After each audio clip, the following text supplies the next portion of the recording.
تحفہ ملا، آپ اس کو لے کر آئے، یہ سب چیزیں ہوئی، لیکن اس رات کو نہ اللہ کے رسول نے منایا، نہ صحابہ نے منایا، نہ تابعین، نہ امام، نہ محدث نے منایا۔ لہٰذا رات تو ہوئی، واقعہ تو ہوا، لیکن منانا یہ بدعت ہے، یہ درست نہیں ہے۔ نہیں جاگ لیے تو کیا ہوا، نماز پڑھ لی تو کیا ہوا، روزہ رکھ لی تو کیا ہوا؟ ہوا یہ کہ جو بات نبی کو نہ معلوم تھی، جو بات صحابہ کو نہ معلوم تھی، آپ نے دعویٰ کیا آپ کو آج پتا چلی کہ اس رات کو منانا چاہیے۔ نہیں عبادت تو ہو رہی، نماز تو ہو رہی۔ تو میں بھی یہ کہوں گا، جب یہ رات کا واقعہ ہوا تو صحابہ نے کیوں نہیں منا؟ اگر منانے کی اجازت ہوتی تو اللہ کے رسول نے کیوں نہیں حکم دیا تم مناؤ؟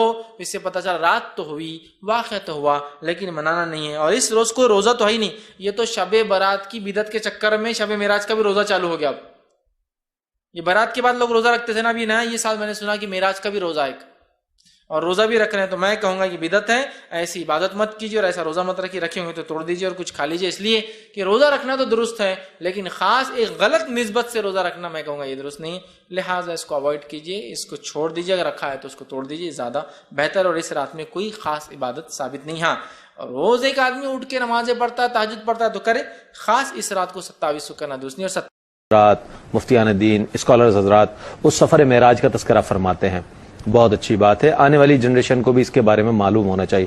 لیکن اس رات کی فضیلت اور اہمیت، اس میں عبادات اور اس میں کیا اوراد و وظائف ہونے چاہیے، میں چاہوں گا آج کا پروگرام اس حوالے سے بہت اہم ہے، سننے والے سنیں گے تو یقیناً اپنے معمولات میں سے شامل کریں گے۔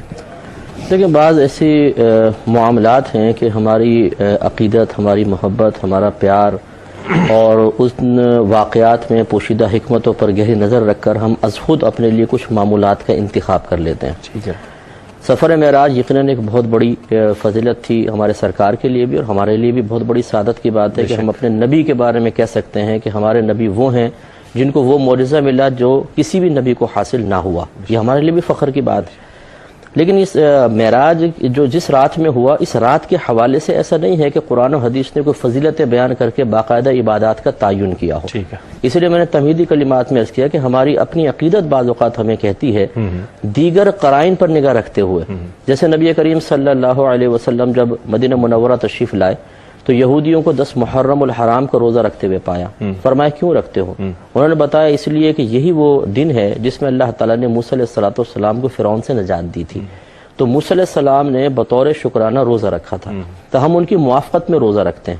تو رحمت کونین صلی اللہ علیہ وسلم نے، اب دیکھیں ہم ان کی موافقت میں روزہ رکھتے ہیں، کہا تو نہیں گیا نا کہ روزہ رکھ لو، محبت میں رکھ رہے ہیں۔ سرکار نے اس چیز کو کی تحسین گویا کہ فرمائی، یہ نہیں فرمایا کہ جب تمہیں حکم نہیں تو کیوں کر رہو، بلکہ نبی کریم صلی اللہ علیہ وسلم نے صحابہ کرام سے فرمایا کہ ہم بھی پھر 10 محرم الحرام کو روزہ رکھیں گے، کیونکہ موسیٰ علیہ السلام کی موافقت اختیار کرنے کے سلسلے میں ہم یہود سے زیادہ موسیٰ علیہ السلام سے قریب ہیں۔ کیا کہنا ہے، کیا کہنا ہے، سبحان تو صحابہ کرام نے عرض کیا صلی اللہ صلی اللہ علیہ وسلم، وہ چونکہ یہود کی عادت جانتے تھے کہ اگر ہم یہ کریں گے تو تانے دیں گے، دیکھا نا ہماری چیز اختیار کر لی نا، نیا دین لائیں، چیز ہماری اختیار کر رہے ہیں، تو یا رسول اللہ یہ تو یہود سے مشابہت ہو جائے گی۔ سرکار نے ارشاد فرمایا تو پھر ایک روزہ پہلے یا بعد کا ملا لو۔